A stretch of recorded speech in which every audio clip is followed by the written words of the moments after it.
Now is the time for all good men to get together with one another. Iron out their problems and iron out their quarrels and try to live as brothers. And try to find peace within without stepping on one another. And do respect other women of the world. Just remember we Today on the workbench we have this Acer B203W 20-inch desktop monitor. Yesterday all my troubles seemed so far away until I found a Yoko Ono marathon on the radio. No, I'm goofing.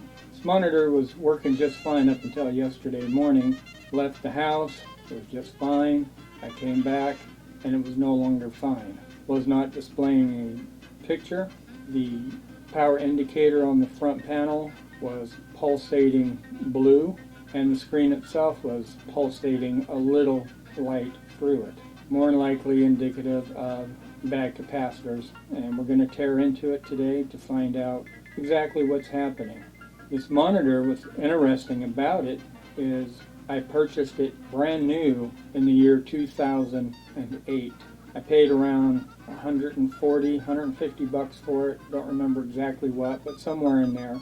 This monitor has been turned on and running almost non-stop since day one. I say almost non-stop because there are times when going on vacation or going to leave the house for longer than about a 24-hour period that it gets powered down along with all of my electronics.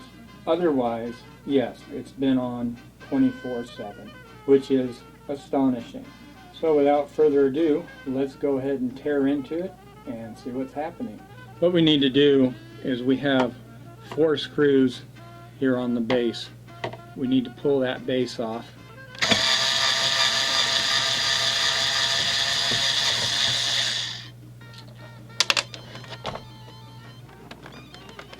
Now the trick is to open this up without damaging the casing.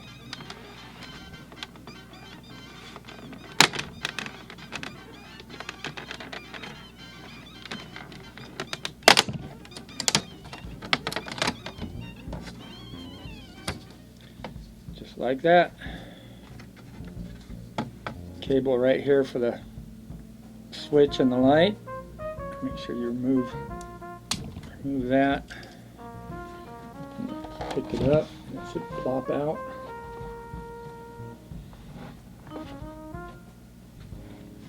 Now we need to get in here.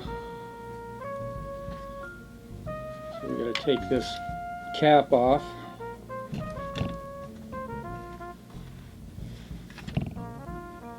So we have a screw there.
If any of you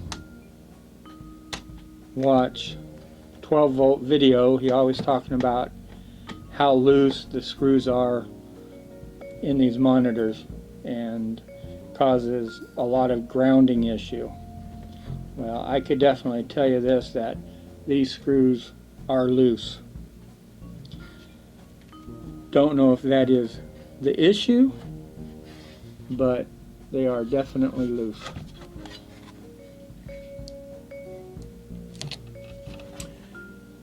This computer monitor has built-in sound. There are the speakers. Those will probably make you go deaf.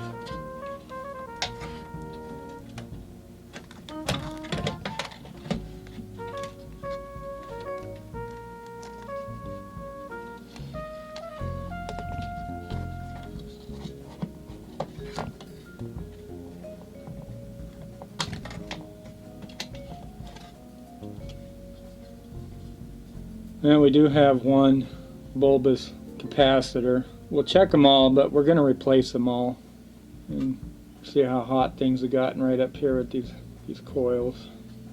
Instead of wasting your time with a bunch of mumbo jumbo tearing that all apart, I went ahead and finished the rest of it out off camera. And I want to bring to your attention the capacitor right here.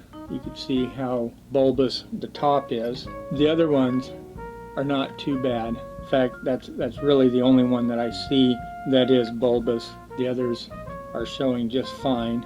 Visually, they're showing just fine. This board is pretty simple. You see we do have some brown areas right up in here. So definitely got warm. Let's look at the back side of the main board. Here you could definitely see the heat.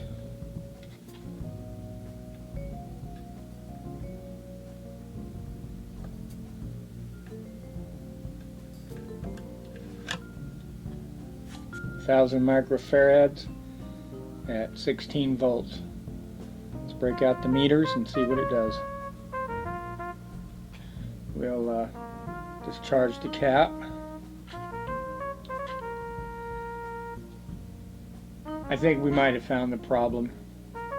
Showing 301.4 microfarads, and as stated, that is a 1,000 microfarad capacitor. It's been about a week since I've last worked on this project. I had to stop because I did not have all the capacitors in my rather large capacitor collection. There was 2 I was short of. So I went ahead and ordered them, and today we're going to go ahead and put those in and hopefully finish the project. Now I won't go through and do everything on camera. We've seen it done 100 times before, and also to keep the time of the video down. I'm sure it's already lengthier than it should be. So with that all said, let's carry on.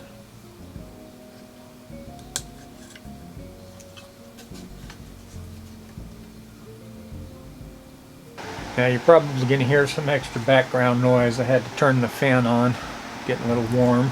Got all the new components put in place here and here. So what we're going to do next is put a little flux on there.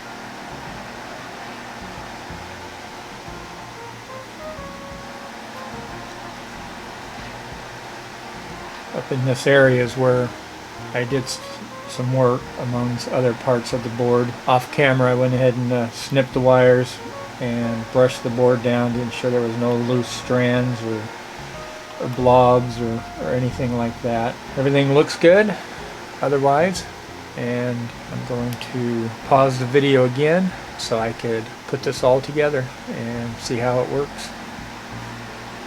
Okay, we have the monitor in place, and the next thing we're going to do is hit the big red switch. We'll hit the power switch up underneath. We got power light. Look at that. Came right up. Perfect. There we go.